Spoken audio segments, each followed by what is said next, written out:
name is Taylor Boudreau. I'm here to do my HEENT as well as my thorax, breast, and respiratory exam. This is Melanie. She's my mom. She's also my patient. For the sake of a typical exam, we would have a patient in a gown so we could visualize everything, but for the sake of this video, we're just going to keep her in her normal clothes. I have taken her vitals, her height, and her weight, and BMI as well, and they're all within normal limits, so that's a normal finding. For the sake of this video and the time constraint, I'm also going to assess one side, but I will report normal findings for both. So I'm going to start with washing my hands, and we'll get started with the head as far as the exam goes. So I'm going to start with looking at her hair. We're looking at distribution. I want to make sure I don't see any kind of thinning or any brittle hair, and it is nice and evenly distributed. I don't see any thinning. Now I'm going to look at her scalp. I'm going to look for any kind of redness or flaking or infestation like lice, and I don't see any of that. So that is good. I'm now going to palpate her scalp and her skull for any masses or tenderness. So is any of that tender? No. Good. Okay, now I'm going to palpate your frontal and maxillary sinuses, and you just let me know if any of that is tender. No. Good. Okay, I'm now going to palpate your temporomandibular joint. So I want you to open and close. Good. So that opens nice and smoothly without any crepitus, cracking, or popping. Now I want you to clench your teeth. Good. So I feel her temporal and masseter muscles, so that is good. That is cranial nerve 5 is intact. So now I want you to raise your eyebrows, close your eyes really tight, puff out your cheeks, open your mouth really big and smile. Good. Frown and stick out your tongue and move it side to side. So 8, 9, 10, and 12 are good. So, open up your mouth and say ah. Yeah, so her palate moved up, so that is cranial nerve 9 is intact. So that's good there. Now I'm going to inspect your nose. I'm going to feel on the outside for any tenderness there. Okay, is that any tender there? Okay. I'm going to check for patency. So I'm going to cover one nostril and I want you to blow out, and we'll do it for both sides. Good. Good, so they're patent.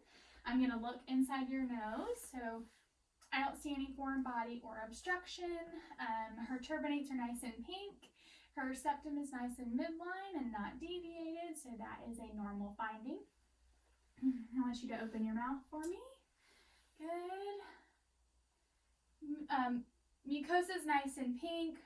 Their hard and the soft palate are nice pink and moist, as well as her lips.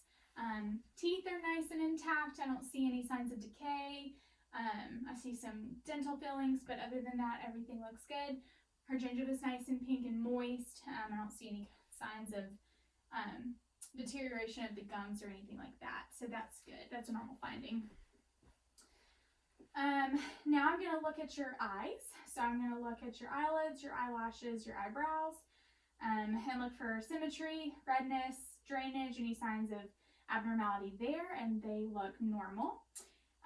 Your pupils are nice and round and equal in size. They're about 2 to 3 millimeters, which is a normal finding. So I'm going to check the conjunctiva. So we're going to pull down on the lid, and that is nice and pink and moist. And her lacrimal duct is patent as well. Sclera is nice and white. I don't see any redness there. Her iris is nice and brown and round. Her cornea is nice and clear. I don't see any cloudiness or any signs of abrasion, so that is a normal finding as well. I want you to, I'm going to shine a light, just look right at me, and I'm just going to watch how your pupils respond, okay? Good. So her pupils respond equally and they react to the light, so cranial nerve 2 is intact.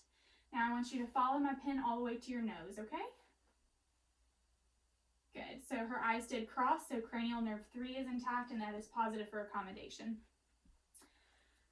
So now I'm going to move on to the ophthalmic exam.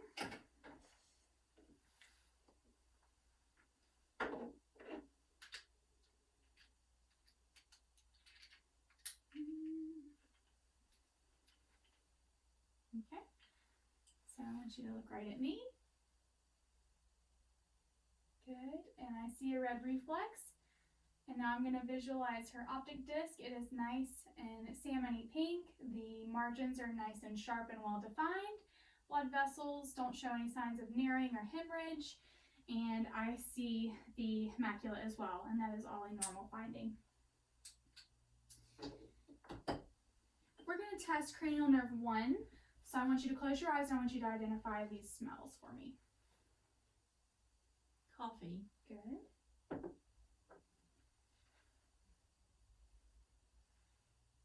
Lemon. Good. Okay. Now we're going to test your field of gaze. So I want you to follow my finger and not move your head, okay? Good. Good. So cranial nerves 3, 4, and 6 are intact. I want you to, we're going to cover your right eye, I'm going to cover my left, and I want you to tell me when you see my fingers come into view. I see them. Good. I see them. Good. I see them. Good. Okay. I see them. Good. I see them. Good. I see them. Good. So that is a normal finding. I want you to look at the Snellen eye chart. I'm going to give it to you and hold it about 14 inches away from your face. I want you to cover one eye and I want you to read the lowest line you can read. Okay. Lefodpt. Good. Now the other eye. Lefodpt. Good. So cranial nerve 2 is intact and that is a normal finding. So now I'm going to move on to the ear exam. So I'm going to visualize the outside of her ear and inspect the pinna. So I'm going to look for any kind of redness or abnormality or tenderness. Is any of that tender? No. Good. So we're going to move on to the otoscope exam. So I'm going to visualize the inside of your ear. Okay? Mm-hmm. All right. So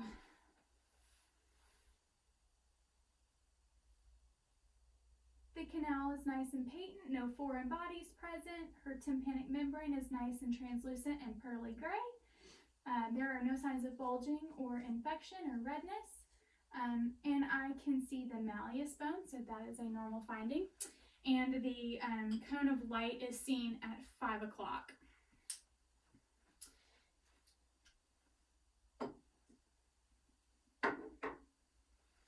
Next, I'm going to whisper a series of words in each ear, and I want you to repeat them back to me, okay? Okay. 5, 6. Good. 7, 8. Good. And that is a normal finding. Cranial nerve 8 is intact. So next we're going to test for lateralization. So I'm going to strike the tune fork and place it on the middle of your head. And I want you to tell me if you hear it in one ear or both, okay? Both. Good. So that is a normal finding. There's no lateralization there, and that is a Weber test. So now we're going to do the Rennie test. So I'm going to strike the tune fork. I'm going to place it on the bone right behind your ear, and I want you to tell me when you stop hearing it. And then I'm going to move it to the side of your ear, and I want you to tell me when you stop hearing it then, okay?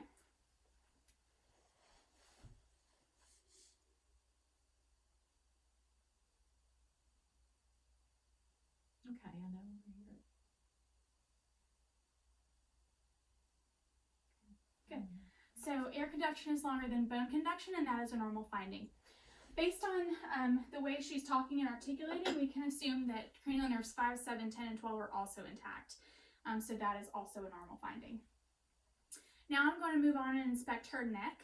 So just looking at it, I'm going to look for any masses or abnormalities there, and I don't see any. I'm going to palpate for any tenderness. Is any of that tender anywhere? No. Good. Okay. Her trachea is nice and midline, so that is a normal finding as well. I'm going to palpate her lymph nodes. So we'll start with preauricular, postauricular, occipital, parotid, tonsillar, submandibular, submental, anterior cervical, posterior cervical, and supraclavicular. And none of those lymph nodes are palpable, and that is a normal finding as well. So next I'm going to have you take this water.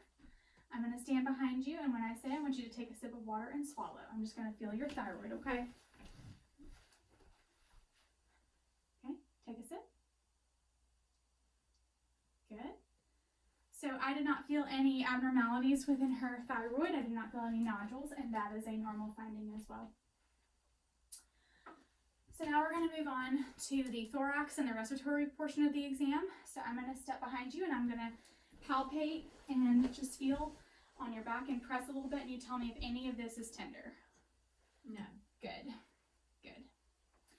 Okay. So now I'm going to percuss.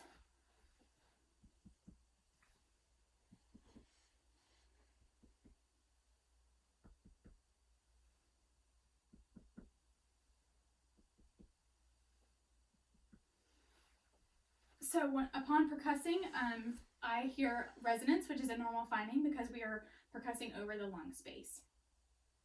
So next, you're going to feel me place my hands on your upper back, and I'm going to have, every time you feel my hands touch you, I want you to say 99 until I take my hands off, okay? Okay.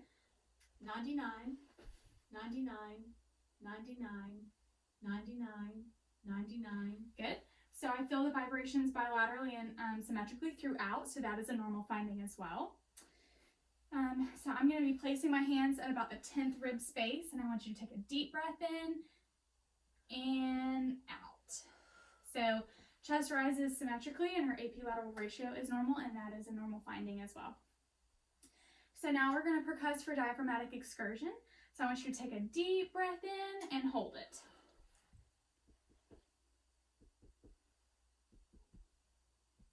Good.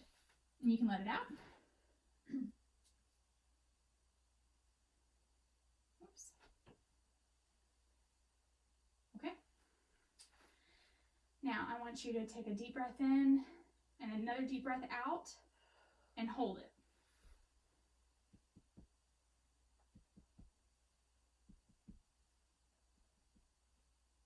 Good.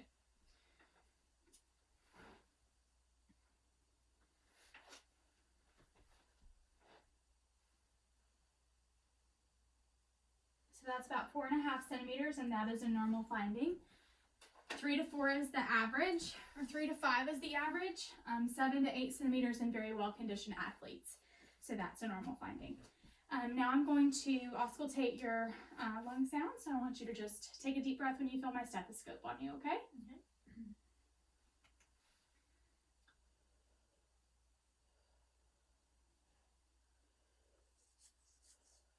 Good. Good. Good.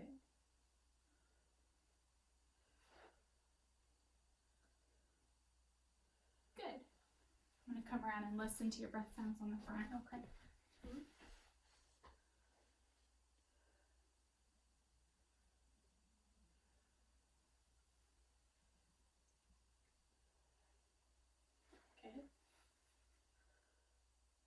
Good. So I hear nice, clear breath sounds, and I don't hear any wheezing or crackling anywhere, and that is a normal finding. So now we're going to move on to the breast exam. I'm going to educate about the importance of a self-breast exam. I'm going to discuss timing, technique, and things to note and report. So the best time to do a self-breast exam would be 3 to 4 days into your menstrual cycle, and that would eliminate any tenderness or density in your breast tissue. You want to do it at the same time every month, and the one way you can do it is if you're in the shower, you've got a little bit of soap and water.